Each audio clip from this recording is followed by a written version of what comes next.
नसीहत। मम्मी जी, मैं अब खुद का घर ही लूँगी। बहू, कितनी बार कहा है, रसोई में खाना बनाने के बाद भी झाड़ू लगा दिया कर, गंदगी पसंद नहीं मुझे। रमा जी गुस्से से बोली। मम्मी जी, मैं दूसरे कामों में लग गई थी, इसीलिए रह गया। वैसे भी सुबह एक बार झाड़ू पोछा तो लगा ही जाता है। सुरभि बोली। बहू, काम ना करने के बहाने बनाने में तो तुम से कोई नहीं जीत सकता। रमा जी बोली।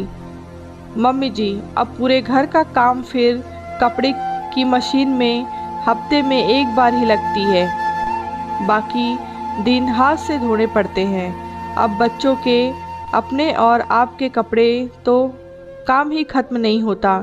सुरभि बोली। बहू, अब बहाना बनाना हो तो बात अलग है। अब तो नानू भी स्कूल जाने लग गया है। दिन भर हम दो तो प्राणी हैं। पहले हमारे समय तो सब शामिल रहते थे, पूरा दिन काम ही खत्म नहीं होता था, पर फिर भी रसोई में सफाई करते थे। रमा जी बोली। मम्मी जी, सब शामिल थे तो काम करने वाले भी ज़्यादा थे यहाँ तो। सुरभि बोलते बोलते चुप हो गई। बहू, पहले हर काम हाथ से करना पड़ता था, आज तो इतनी सुविधा है, पर काम करना चाहे तो। रमा जी बोली। मम्मी जी, सुबह से लगी रहती हूँ, दोपहर हो जाती है, अब भी कभी कभी कुछ रह जाता है। सुरभि ने बात खत्म करने के हिसाब से कहा। बहू, मेरे घर में ये सब नहीं चलेगा, काम तो मेरे तरीके से ही करना पड़ेगा। रमा जी तेज आवाज़ में बोली। सुरभि ने कोई जवाब नहीं दिया और चुपचाप काम करने लग गई। रमा जी, उनका बेटा विवेक, बहू सुरभि और उसके दो बच्चे कृतिका और नैतिक साथ रहते हैं। बेटी पूर्णिमा की शादी 1 साल पहले ही हुई है। सुरभि कभी भी घर में कुछ नया करने की कोशिश करती है, अपने हिसाब से घर में कुछ परिवर्तन करना चाहती तो हमेशा ही रमा जी मेरा घर है कहकर मना कर देती। हालांकि सुरभि ने घर के हिसाब से अपने आप को ढाल लिया था, लेकिन कभी कभी वह कुछ अलग करना चाहती तो रमा जी हमेशा उसे घर का ताना देकर रोक देती। दोपहर को रमा जी अपनी बहन से बात कर रही थी। आजकल बहुओं को काम करने में जोर आता है। अब ये क्या जाने, घर ऐसे ही नहीं बनता। अब मेरा घर है, जैसे मैं चाहूँगी वैसे ही रहना पड़ेगा। मैं भी समझती हूँ, अपना एकाधिकार जमाने के लिए मेरी बात काटनी होती है। सही कह रही हो दीदी, सास को कुछ समझती कहाँ बहुए। सुषमा जी बोली। सही कहा, जब घर मेरा है तो यहाँ हुक्म भी मेरा चलेगा। रमा जी बोली। कमरे में चाय देने के लिए आते समय सुरभि के कानों में यह बातें पड़ जाती हैं। अपने सास से बिना कुछ कहे वह अपने कमरे में आ जाती है। शाम को सुरभि अपने कमरे से बाहर नहीं निकलती है। बहू, क्या शाम को खाना नहीं बनेगा? विवेक भी घर आने वाला है। रमा जी कमरे में आकर बोली। नहीं, अब मुझसे आपके घर में कोई काम नहीं होगा। सुरभि बोली। क्या मतलब है तुम्हारा? रमा जी का स्वर कुछ ऊंचा हो गया। यही कि अब मैं काम अपने घर में ही करूँगी। सुरभि बोली। लगता है तुम्हारा दिमाग खराब हो गया है।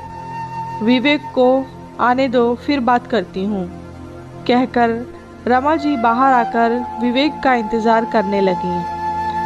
7 बजे के आसपास विवेक घर आता है।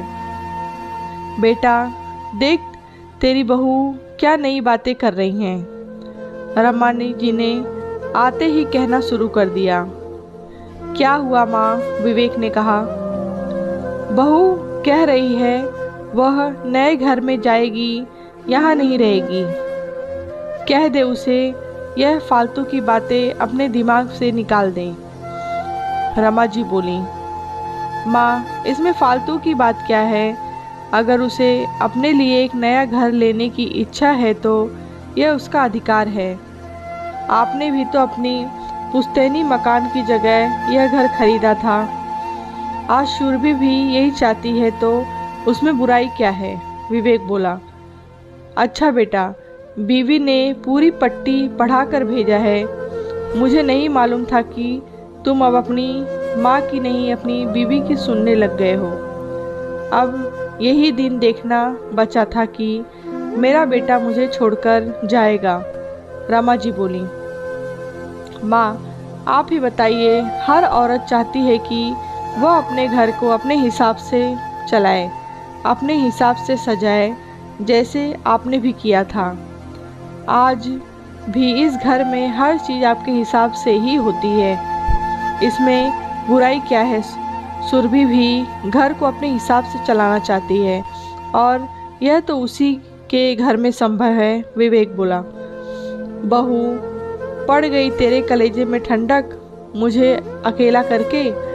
अब इस घर में मैं अकेली रहूं या तुम यह चाहती हो कल को मैं तुम्हारे घर में आऊं तो तुम मुझे कोने में डाल दो?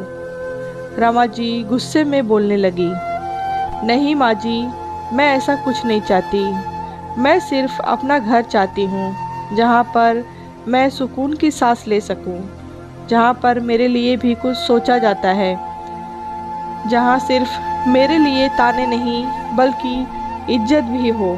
और अगर इन सब चीज़ों के लिए मेरे घर का होना ज़रूरी है तो फिर मुझे तो नया घर चाहिए। इस घर में मैं कितना भी कुछ भी कर लूँ लेकिन फिर भी यह मेरा घर नहीं। सुरभि बोली। ठीक है सुरभि, मैंने एजेंट से बात कर ली है, कल तुम्हें घर दिखा देगा। तुम जल्दी अपने पसंद के घरे तुमने सब कुछ तय भी कर लिया? बहू, तुमने पूरा कार्यक्रम ही बना लिया। मुझ बुढ़िया को छोड़ने का मैं कैसे इस घर में अकेली रह पाऊंगी तुम्हारे और बच्चों के बिना? मैंने और तुम्हारे पापा ने कितने मन से यह मकान बनवाया था और आज तुम लोग बच्चों, यह घर तुमसे है, मैं अकेली क्या करूंगी? बहू, इतना बड़ा फैसला लेने के पहले तुम सोच लो, कहीं जल्दबाजी में तुमने कोई गलत निर्णय तो नहीं ले लिया? रमा जी अपनी बहू की तरफ देखती हुई बोली। घर में होगी, वहाँ से बच्चों का स्कूल भी पास है और मेरा ऑफिस भी। विवेक बोला। माँ जी, इसमें क्या गलत है? मैं समझ गई हूँ, औरत को अपने अस्तित्व के लिए अपने घर की ज़रूरत होती है। आप इस घर में मुझे बहू बना कर लाई, लेकिन आज भी इस घर का हिस्सा नहीं। यह घर सिर्फ आपका है और जो मुझसे जुड़ा ही नहीं तो मैं उससे अलग क्या होगी? सुरभि बोली। माँ, सुरभि सिर्फ अपना अधिकार चाहती है, इसीलिए मैं उसे घर दिला रहा हूँ। काश यह अधिकार इसी घर में मिल जाता। विवेक सांस छोड़ते हुए कहता है। बहू, मैं समझ गई तुम क्या कहना चाहती हो। मैं गलत थी। मैंने जब इस घर की सब जिम्मेदारियां तुम्हें दी थी, लेकिन घर तुम्हें सौंपना भूल गई। यह घर मेरा है, लेकिन आज इसकी सब जिम्मेदारी सिर्फ तुम्हारी है। मैं सिर्फ इस घर पर हक जताती रही, लेकिन इससे जुड़ी हर जिम्मेदारी से दूर हो गई। काश समय रहते मैं यह भी समझा जाती कि अब यह घर तुम्हारा है क्योंकि तुम इस घर की हो। बहू, अपना फैसला बदल लो। मुझे मेरी गलती समझ में आ गई है। यह घर मेरा नहीं, अब ये तुम्हारा है, क्योंकि इस उम्र में मुझे घर से ज़्यादा तुम्हारी ज़रूरत है। रमा जी बोली। यह हुई ना बात। मुझे पता था मेरी माँ हमसे बहुत प्यार करती है, इसीलिए मुझे यह सब नाटक करना पड़ा। विवेक हंसते हुए कहता है। हाँ मम्मी जी, आप दोपहर में जब आप मौसी जी से बात कर रहे थे तो मैं सब बातें मैंने सुनी और अपनी माँ से कही तो उन्होंने नसीहत दी कि बेटा, बड़े लोग थोड़े स्वभाव में जिद्दी होते हैं, इसीलिए वो अपने बच्चों को बहुत प्यार करते हैं और उनके बिना रहना उनके लिए संभव नहीं। इसीलिए उन्हें समझाने की कोशिश करो, न कि कोई गलत कदम उठाना।